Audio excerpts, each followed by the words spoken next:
You guys have been asking for an updated settings video, so today I'm gonna go through and showcase everything I'm running to not only drop all my high kill games, but also to make my game look super vibrant. Hopping directly into it, we're gonna start off with the controller tab because that's what I use to play Warzone. If you're looking for some keyboard or mouse settings, I unfortunately cannot help you out with that at all. So like I said, for the controller tab, starting off with the aiming input device, I'm on a PS5 SCUF controller. So let me show you real quick. I have 4 back paddles allowing me to jump shot, drop shot, loot, reload, do everything that I need. If you don't have back buttons, it's really no big deal. You can figure out a really nice custom button layout. Obviously, I play on default since I do have the back paddles. And before I got back buttons, I used to play claw, basically taking my index fingers and using it for both my D-pad and my buttons, so my thumbs never had to leave my analog sticks. Obviously, you guys are gonna play however you feel the most comfortable, but like I said, I'm on a PS5 SCUF controller, so I'm on controller, default.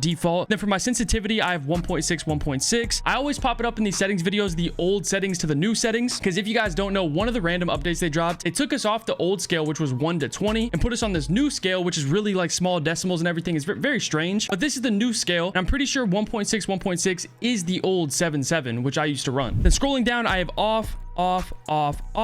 Right here, if you guys want to, you can swap out L2 R2 if you guys want. I've never really played on that, so I just leave it default. I have my controller vibration turned off, which is actually more important than I think people realize. I used to have this on, and it might all be in my own head, but I feel like it was affecting my aim. So I just want to say real quick, if you're somebody that's never tested this off, just test it out for like 1 or 2 games. Then scrolling down, trigger effect, we have this turned off as well. I'm pretty sure this is only a setting for PS5 controllers with the haptic feedback. Obviously, we have that turned off. And then for the dead zones, I have it 3, 60, 5, and 99. Obviously, the 3 and the 5 are just for your controller and your stick drift. You want this as close to 0 as you possibly can because it's going to make your controller more responsive. And then for the 60, this is like the threshold to activate your movement. 60 is making it to where I barely have to move my left stick, and I'm immediately in a full auto tack sprint. Then you want 0 for your left and right trigger as well. But this tab is very important, so make sure you guys have this locked in. 3 and 5 is what I'm running, but find whatever you feel the absolute best with. Then for the aiming tab, sensitivity multiplier, we're not going to mess with it there because I'm actually messing with it in a different tab. We have look inversion standard, and then for the aiming advanced settings,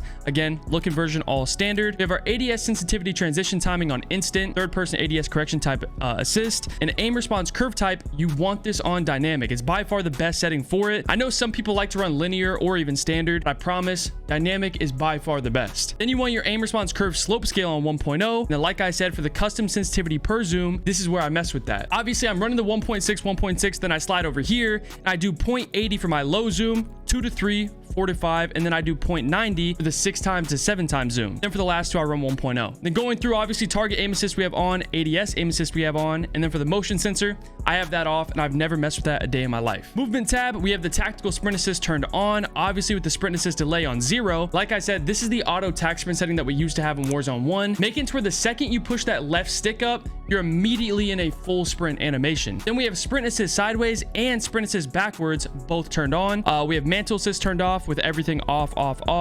Crouch assist turned off. Corner slice turned off as well. I used to have this on. This is the setting that when you walk up to a corner and you ADS, it kind of gives you a little bit of a lean, sort of like Rainbow Six Siege. I always said I didn't really feel like a negative to it, but I just turned it off because I wasn't really using it and it felt kind of useless. Then going down, we have our slide/dive behavior. I've been running hybrid ever since they dropped the setting into the game. I think it's the best option by far. It does take some time to get used to it, and you're gonna feel a little clunky on the map until you do get used to it, but I promise once you get it locked in, it's by far the best. And going down, we have our sprint restore turned on, slide maintain sprint turned on, parachute automatic, no, we have that turned off, mantle cancels reload off. And then for the movement advanced tab, we have toggle off, single tap sprint, which we don't even need to have on because the auto tack sprint, trigger, and on. And then for the vehicle, same thing here. We have driver control, aim based, short delay, free look, and melee finishing move body shield. Now for the combat tab, going through, we have hold on toggle, ADS plus down button, ADS plus melee, hold melee, prioritize finishing move, apply one, which this is a setting I do change. Everyone calls me weird for it. I know pretty much everybody else runs apply all, but something for me ever since back in Warzone 1 all the way back in 2020, I've always ran apply one because I just feel like I have more control over it mid gunfight. Then I have 1x1, hold, and press. And then for the combat advanced settings, I have hold, sprint, tack sprint, focus,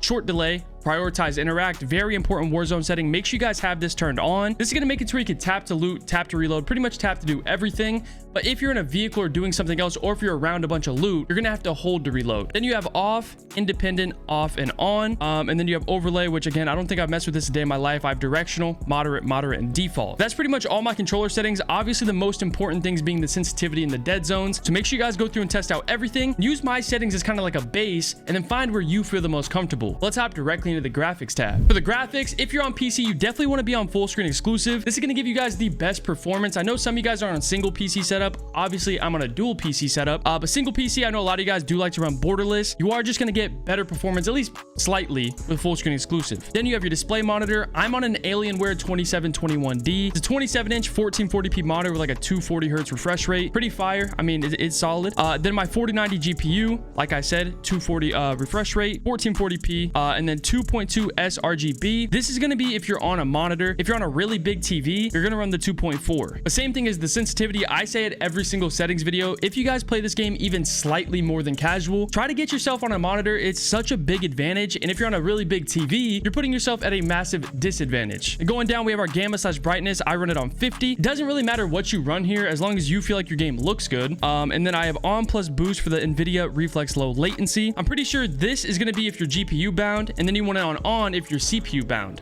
I think so. Then going down, we have our eco mode preset on efficiency, VSync off, 100%, unlimited. You can cap out your frames however many you really want. Then you have optimal off, 10 minutes, 0, and then I have HDR turned off. That's my display settings, so let's hop directly into quality settings. Of course, at the top with our render resolution, I run it on 100. I don't really feel like there's any reason to go higher or lower. I know back in Warzone 1, some people used to like this on 110 or 120 just for that extra quality. Kind of unnecessary. Obviously, 100 is my 1440p. Then we have dynamic resolution on off. Upscaling/sharpening, we have fidelity FX CAS with the strength, I think, on 100. I'm pretty sure this is the best setting. Every single person I talk to, every single optimizer, everyone that goes through settings and does this says to run fidelity FX CAS. Then we have both frame generations both turned off. We have VRAM scale target on 70 and variable rate shading turned off as well. And then for the details and textures and pretty much the rest of the graphic settings, I have them on low or normal with a couple of them on high. But I'm gonna go through real quick. We have texture resolution on normal, and then we have high, off, low, very low, off, high, and minimal. Then we have local texture streaming quality on low, but that's the details and textures tab. So go through and copy that stuff down. I have the texture filter anisotropic on high because I do feel like that makes the map look better, and it's pretty noticeable, and shader quality as well. I feel like it lets me see through smokes a little bit better. Then for the shadow and lighting, we have very low, off, low. Same stuff here. I have it all lower off just for performance. Environment, we have tessellation turned off. Volumetric quality, we have low. Deferred physics quality, we have turned off. Weather grid, we have off and off as well. No point to have it on. It just makes the game look a little bit weird, and it kind of messes with your visibility in some spots of the maps. Then for the view tab, we have off for motion reduction. FOV, 100% personal preference. Ever since I first switched to PC, I've been on 120, so I'm super used to it. But all this is going to do is zoom out your screen a little bit and make your targets really small. So I do know a lot of people aren't going to like this. If you want a little bit of a lower FOV, I know a lot of people like 110 to 115 or even lower than that. Like I said, 100% personal preference. ADS FOV, you want this on affected. This is going to make it to where it doesn't zoom into your gun when you ADS, and this has significantly less visual recoil. Then weapon field of view, you want it on wide because this is going to make your guns look smaller. Third person, I have it on 70 because when you go to third person, it lets you see the map a little bit better. Same thing here, vehicle field of view, you want it on wide because it's going to make the vehicle smaller. Then for world and weapon motion blur, you want these both turned off. Very self-explanatory. First and third person, we want least, and then we want third person ADS off and first person. If you want this on, you can turn it on, but every single time I had this on, it made me think my game was crashing every single time I got hit by a flashbang. But that's my controller settings and my graphic settings. So same thing here. Make sure you guys go through and test out everything. Use it as a base and change whatever you feel like you need to change. Then for the audio tab, for my volumes, I have 75, 0, 70, 90, and 30. Obviously, this is for you and your setup. You can do whatever you want here. I have default system device, Windows default, and off. For the audio mix, I've been back on Sucker Punch recently. Ever since I switched back to my Astros, I'm still kind of testing it out. I feel like Sucker Punch is really good, but I do know that the headphone bass cut is also very good. So like I said, I'm still testing it out, but I do think that I'm going to stick with Sucker Punch for my Astros. Then mono audio, make sure you have this turned off. I've explained it a few times, but if you guys don't know, this makes it to where instead of all your directional audio, you get all your different audios into one channel. So you kind of lose the ability to tell if someone's above or below you or to your right or your left. So make sure you have this turned off. And then we have off, For the frequency stuff, I've never messed with that a day in my life. I have it all on default. Functionality, I have reduced tinnitus sound. I do have that on. And then for the hit marker, I have it on default. Same stuff here for the voice chat. This is all for you in your setup. I have 50 on. All lobby, default, 100, push to talk, all that stuff. Really the audio stuff is for you in your setup. Now for the interface tab, we have automatic, off, on, off, off. For the telemetry, if you guys don't know, these are those little boxes in the top left of my screen. Right now you can see my FPS, but in game you can see my server latency and my packet loss. I feel like these are really the only 3 important ones to have on. If you're someone that wants to have all of this stuff on your screen, go ahead, that's all up to you. And then for the label size, I have it on default. For the readability tab, we have off, default, 0, default. For the color customization though, this is super important. You guys always say my game looks super vibrant and super clean. This is all that I mess with. I don't run any NVIDIA filters. I don't run any of that. I just go into here. I keep my HUD color palette on default. I go through and make this stuff look a little bit more vibrant. I have my color filter on filter 2, and then I have the color filter target on both with intensity both set to 100. Like I said, this is all that I mess with. It makes my game look super clean. And I don't run any NVIDIA stuff. Then for the gameplay HUD, we have my HUD bounds zoomed all the way in so my eyes don't have to move as far from my mini map. Super sweaty setting is not very necessary if you don't want to run it. And then I have my mini map shape on square, mini map rotation turned on. For the radar setting, make sure you guys keep this turned off, because if you guys can see the radar on my screen right there, you can see the map, you can see the layout, you can see the buildings. But if you turn the radar setting on, it's just going to make it look like a white radar with nothing on it. Compass type, we have horizontal, we have auto center, display near your health, which this is actually a setting you guys have been asking about. This is the stamina that pops up next to my health, allowing me to see how much tack sprint I have left. Then we have fade after 10 seconds on, full name off, which you can turn this on if you want to. Basically, if you're in a buy station, you get shot, it automatically closes and sends you out of it. Honestly, I might even turn it on.